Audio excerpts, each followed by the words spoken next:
Right, let's get straight into this explainer. Today, we're shifting gears a bit from our usual upbeat tone to carefully unpack a really devastating, deeply sobering event. We're talking about the tragedy that occurred in Lucknow on June 22nd, 2026. We're going to stick directly to the facts from our sources to understand exactly what went wrong. 15. Let that number sink in for a second. That is the stark, tragic human cost here. 15 lives completely lost in a single afternoon. We're talking about young students and professionals, mostly ranging from just 18 to 27 years old. People who had simply gone to class or headed into work, completely unaware that the building they were sitting in was entirely unequipped to protect them. So, the big question we really have to ask ourselves is, how does a place of learning literally turn into a death trap? To figure that out, we're going to look closely at the immediate events of that Monday afternoon, and then we'll step back to examine the systemic failures and glaring safety violations that made such a catastrophic event possible in the first place. Part 1. The Lucknow Fire Tragedy, June 22nd, 2026. To understand how this immediate tragedy unfolded in the Aliganj area of Uttar Pradesh's capital, you really need to picture the layout of this three-story commercial building. It was kind of a split reality. The bottom levels, the basement, ground, and first floors, housed a pet shop and a clinic. But the top floor, an entirely different story. That second floor was tightly packed, containing a library that was being used as a coaching center, alongside a 3D animation workspace. When the fire actually broke out, there were around 35 young students and interns crowded together on that single upper floor. The timeline of the rescue operation was just frantic. The fire erupted right around 2:30 p.m., and it spread with terrifying speed, immediately trapping the occupants up there. The city threw everything at it, deploying 14 fire tenders and a hydraulic platform to fight the flames. A massive joint rescue operation kicked off, involving the SDRF, NDRF, local police, and the fire brigade. But the smoke was just so thick and the access so restricted that firefighters literally had to break through the rear walls of adjacent buildings just to reach the trapped students and get stretchers inside. Part 2. Anatomy of the Blaze. Trapped by Smoke. So how exactly did a spark turn into such a massive disaster? Well, preliminary investigations by the fire department point to a mechanical failure starting down in the basement pet shop, likely an air conditioner blast or a short circuit. And that spark quickly found fuel. The building was absolutely loaded with flammable materials and tons of wooden furniture, which caused the fire to spread rapidly upward. Ultimately, it was the resulting thick, toxic smoke that surged into the upper floors. Because those spaces were blasting air conditioners, they were totally closed off. A complete lack of proper exit routes and adequate ventilation led directly to mass asphyxiation. In fact, doctors later confirmed that most of the deaths were caused by suffocation, not the burns themselves. The reality of those final moments is incredibly harrowing to even think about, with the stairwells likely totally blocked by smoke and flames and literally nowhere else to turn.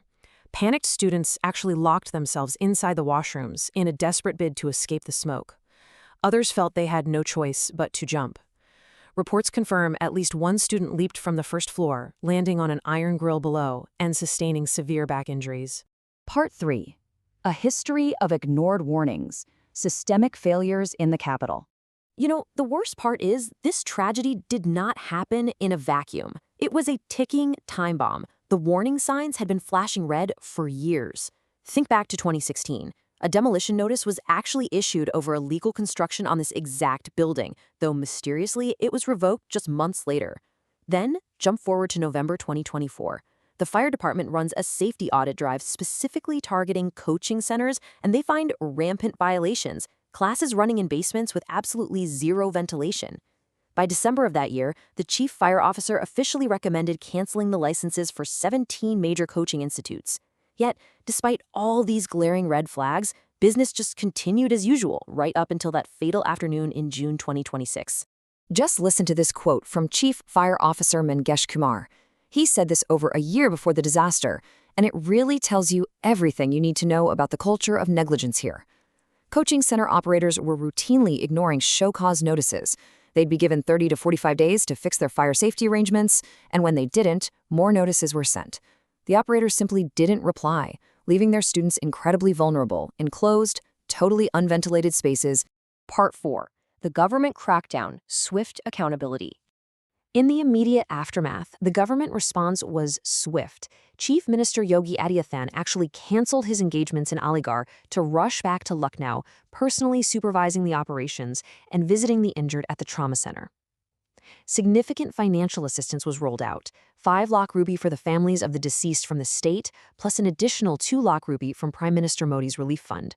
But beyond just compensation, authorities immediately mandated a rigorous citywide safety audit of all multi-story commercial buildings.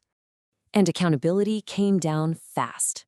Late that very Monday night, police arrested the building operators. By the next day, an FIR was registered against 6 accused, with 4 key individuals, including the building owners, in custody. But the crackdown didn't stop at the private sector either. The government suspended 4 of its own officials with immediate effect.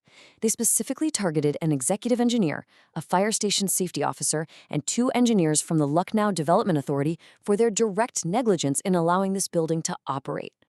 To make sure absolutely no detail of this systemic failure gets missed, a high-level special investigation team, or SIT, was formed.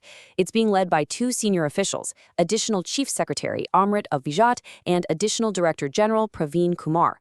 But the most critical detail here is the timeline. The SIT was given a strict 7-day window to uncover every single lapse that led to the incident and submit their final report. Part 5. Preventing the next disaster. The standards of safety. So the absolutely crucial question now is, how do we ensure a tragedy like this never, ever happens again? According to the 2026 Complete Guide to Fire Safety Systems by SLN Automation, relying solely on a few fire extinguishers is nowhere near enough anymore. Buildings need an active fire suppression system. We're talking technologies like automatic sprinklers or gas-based systems for server rooms that instantly detect and extinguish fires without waiting for a human to pull an alarm or for the fire department to show up. They are the active frontline defense. For any commercial building, strict compliance with the National Building Code isn't just a suggestion. It is a non-negotiable legal requirement. This isn't just about hanging an alarm on a wall somewhere. It means having a valid fire no objection certificate. It means holding active annual maintenance contracts to guarantee the equipment actually works when you need it.